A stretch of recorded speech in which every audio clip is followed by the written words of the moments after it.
The House of Representatives in Texas is targeting LGBTQ people in their state. And so the House of Representatives in Texas just approved a bill that would allow faith-based adoption agencies, including those who have state contracts, to turn away prospective parents who pose a conflict with an agency's religious dogma. So therefore, if you are homosexual, then you can't adopt anybody, or at least not through these faith-based adoption agencies, even if they're taking state money. So the homosexual community, the LGBTQ community, they're allowed to pay the taxes. They're allowed to put the money in that these faith-based adoption agencies will be using, but they're not allowed to adopt. So they're allowed to pay for it, but they're just not allowed to get the services of which they're putting their money. The bill is called House Bill 3859, and it passed by a vote of 94 to 51, so overwhelmingly passed. But the critic says that it just doesn't discriminate against LGBTQ people, but it would discriminate against anybody that they would determine, that they don't think is okay with their religion. So they would also turn away other religions. They would turn away minority religions. They would be against interfaith couples. They might even just be racist, right? They might just be like, well, it's, our religion. It's our religion. Our religion makes us racist. So therefore, they're saying, and single people. So they're saying that lots of people are being discriminated against, not just the LGBTQ community. Now, that's not the only bill that Texas has decided to cook up in order to target the LGBTQ community. They're also going after the. There's a Senate Bill 2095 that Texas has decided to cook up, and it received final approval in that chamber, and now it's going to the House. So the other one was House approved, not Senate approved, and this one is Senate approved, not House approved, and neither one of them have been signed by the governor yet. But Senate Bill 2095 said that they want the state's governing body for high school sports, the University Interscholastic League, to bar students who are taking doctor-prescribed hormone therapy from participating in interscholastic sports, effectively preventing transgender students from competing. It's not just preventing them from competing. I mean, they're saying that they can bar students. There are certain students that the University Interscholastic League can bar now. They can bar, so they are legalizing discrimination, and this is ridiculous. This is ridiculous. So Carmen Fumes, a candidate, the first transgendered candidate for Colorado governor, had actually wanted to voice her opposition to this. And so Carmen Fumes thinks that this is absolutely ridiculous. As a candidate governor, I cannot allow these things to keep going on. I have to condemn that and say that those bills need to be wiped away. That those are heinous bills against American people that cannot be allowed. While I had Carmen on the phone, I also asked her about Mike Johnston's his 2 years. He wanted 2 years of free college education. And then I also asked her about Noel Ginsburg and his plan, Switzerland plan for education. So there's one model, Switzerland model, and then there's Mike Johnston's 2 years of free college. So I asked her about that, and then she also had an update for me with the Sweden to Trash program. She seems to be more susceptible to the idea only if we recycle the trash that can be reused and burn the rest. For me when I say I oppose to it, I oppose to burning the trash that cannot be recycled. Yeah. And then using the products that can be used as recycled for green energy. So Texas has passed an anti-LGBTQ legislation that will not allow any part of the LGBTQ or same-sex marriage to adopt kids. Oh. Also, they had passed another legislation bill that trans and high school cannot do the sports activities anymore. As a candidate governor, I cannot allow these things to keep going on. Now, I have have to condemn that and say that those bills need to be wiped away. That those are heinous bills against American people that cannot be allowed.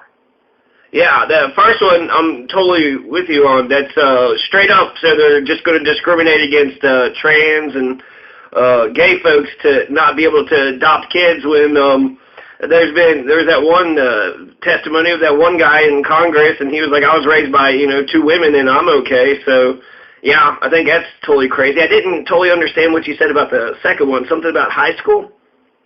Okay, so they also passed a bill that transgender kids that are in high school cannot play in any sports activity. Oh, wow. They banned all of them from sports? Yes. Yes, they cannot play in any other sport. Has it been signed by the governor? It was done by the House of Representatives, and it passed in the House of Representatives. So it's on its way to being passed, but hasn't been passed yet? Through the governor, no, but it's been passed. As far as I know, just in the House of Representatives federally, it's been passed for their state.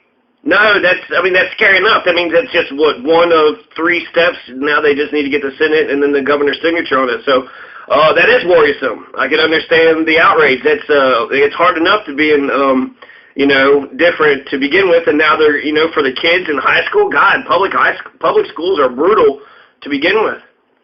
Yeah, so I cannot allow them to keep passing anti-LGBTQ bills in Texas. And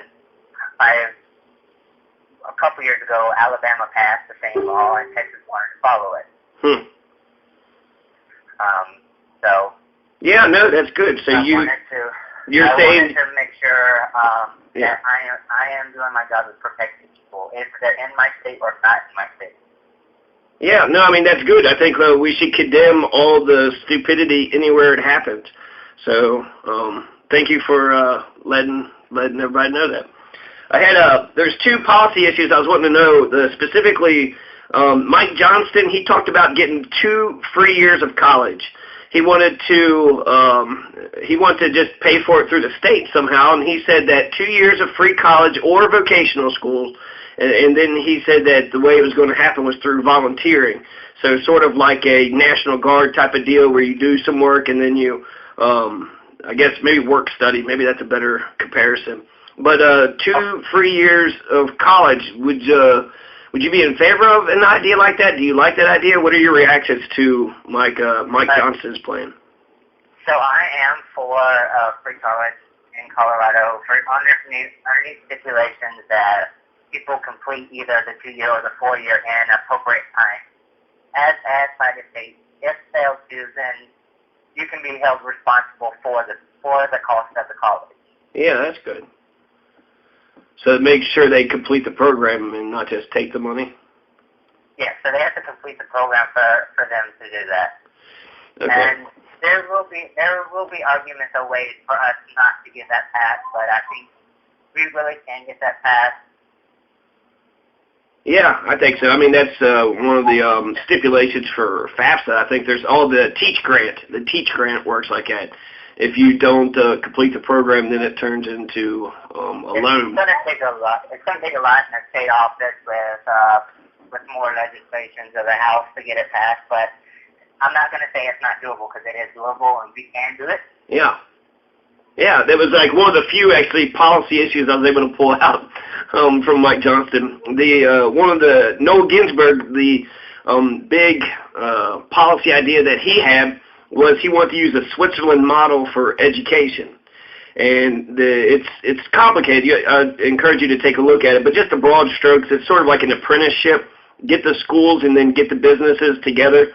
So the school systems can, when they're like 15 or 16, they're doing this in Switzerland, but they're forecasting what jobs they're going to need in the future, and then they encourage those industries to have these apprenticeship programs, so there's actually no taxes being raised, and it's just totally upon the, the banking industry or the marijuana industry or whatever industry, thinks that they're going to hire new people in the future, which is probably, most of them, but just sort of coordinating those 2 sects of society, so that the school system and the business community kind of bringing them together. With what I've explained of it to you, what do you think about it, and what are your reactions? So my way for the free college is, we can use partial of the marijuana sales tax. Yeah. And then, but it's not going to be able to cover it all because as much as we're putting that already towards already. Yeah. So we're going to have to use other funds on top of that to get it done, but we will and we can get it done. The Sweden's trash to electric problem, you had a problem with having to burn the trash because you said it created smoke, and that's not green, and you're absolutely right about that. But you said that you evolved, you thought of something, sort of a compromise between the two ideas. So when I was looking at it, if we filter it out, we can actually, instead of pollution in the air, we can actually put CO2 in the air. Right. That would minimize pollution in the state of Colorado. But for me when I say I oppose to it, I oppose to burning the trash that cannot be recycled. Yeah. And then using the products that can be used as recycled for green energy. Yeah, no, that's perfect. I mean, that's like the best of both worlds, to be honest with you, because the trash is already there, so if it can't be reused, it's just going to get stuck into the ground, and if it can be reused, so I think actually you just made a mostly green idea even greener, so. Okay, I'm trying to stick to a greener Colorado, so one of the things I'm focusing on my campaign is the green Colorado. Pueblo has, they've promised or they pledged to be completely green by 2030 or 2035. We're going to make that shorter. Even shorter? I mean, that's 17 years. That's pretty ambitious that we're going to be off of fossil fuels in 17 years in Pueblo. Like, as much as I want to be green, that just seems like 17 years. That's going to be quick. But that's awesome. That's awesome. It seems like a lot of time, though, too. Yeah, it does, actually. I guess it depends on how you look at it. From my point, it's like, why wait so long to get it done when we can do it over the next 5-6 years? Right.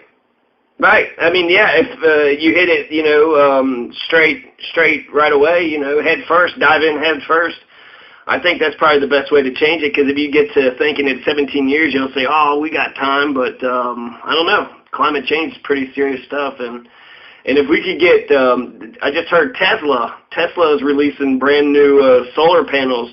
I forget what they're supposed to do, but man, if we could all be on solar panels, like that cuts out so much pollution and so much of and then how much cheaper? Like the sunlight goes on and on forever. So every investment in solar panels would pay for itself in the long run.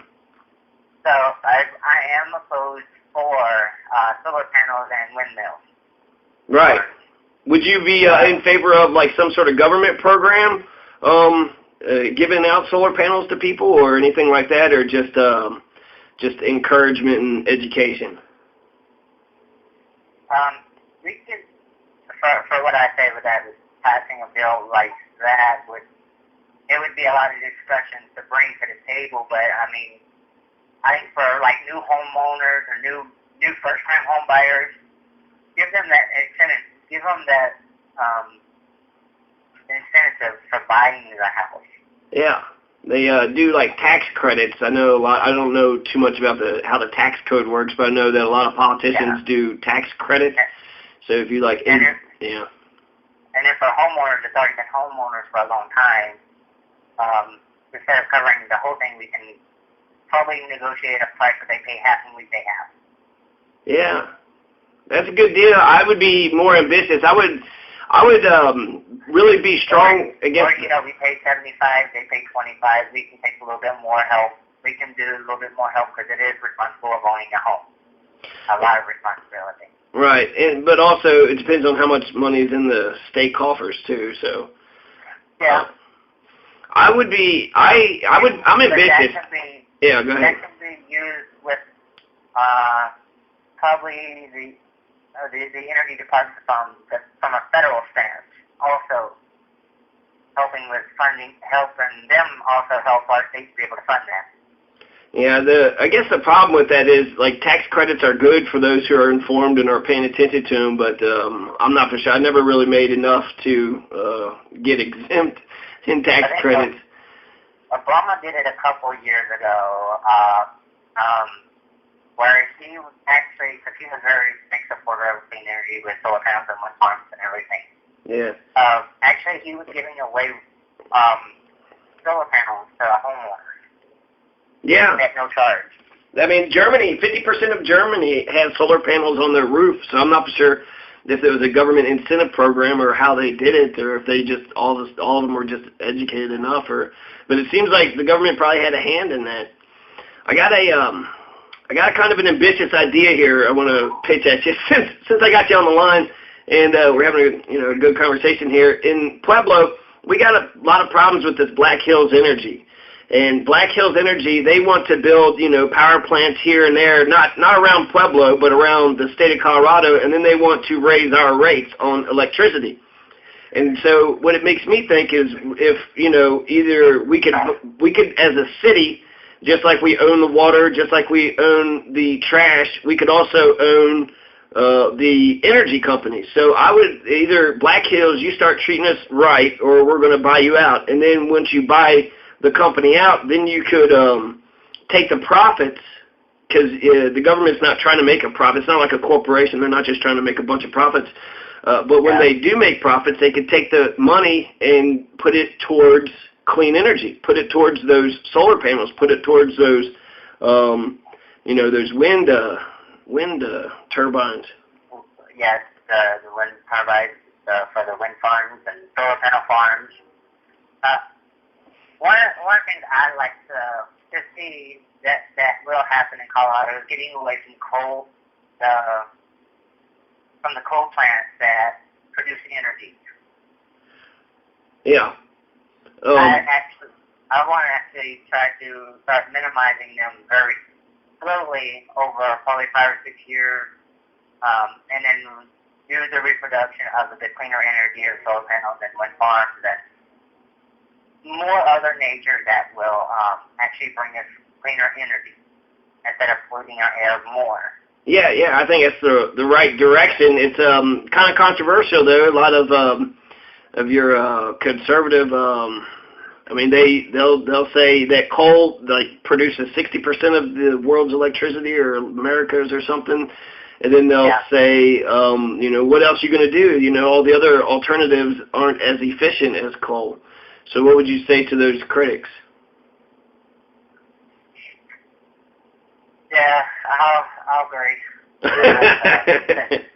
No, I like it, though. I mean, I feel like, I don't know, your positions might be more, Colorado might actually like your positions more than they like mine. So, I mean, you don't always, I actually like that you don't agree with me on a lot of things. Makes me think. I was like, maybe I'm wrong about natural gas. Am I on record, by the way? Yeah, all this is on record right now. Okay. I'm pretty sure a lot of people don't agree with me, but my sense is it's not about if other politicians agree with me or disagree with me, or if the news disagree with me or agree with me. It's the part that I'm going to do what's right. Yeah. I am going to do what I know is best for our state. Right. So I guess when I think about the energy crisis, I think that the general trend is to get away from fossil fuels, get away from the oil, get away from the coal, get away from, and I would even put natural gas in there because of the fracking thing, but you don't think natural gas the same way that I do.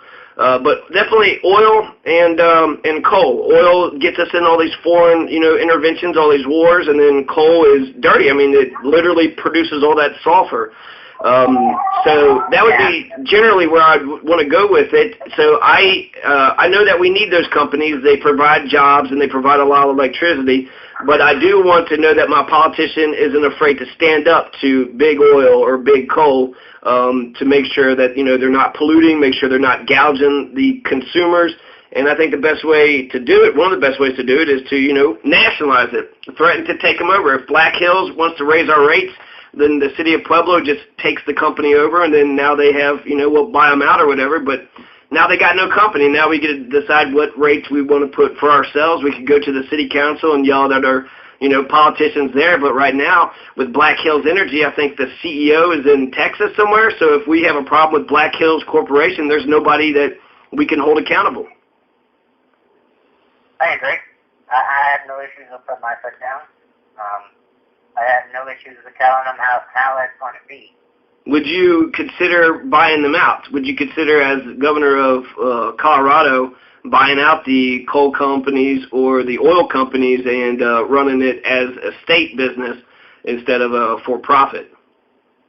That could be an option, but I mean, if it was my option completely alone, it'd probably be more or less I'd shut it down to reproduce as and then be able to put what's there as solar panels and things like that, so people be able to use that energy efficiently. Right.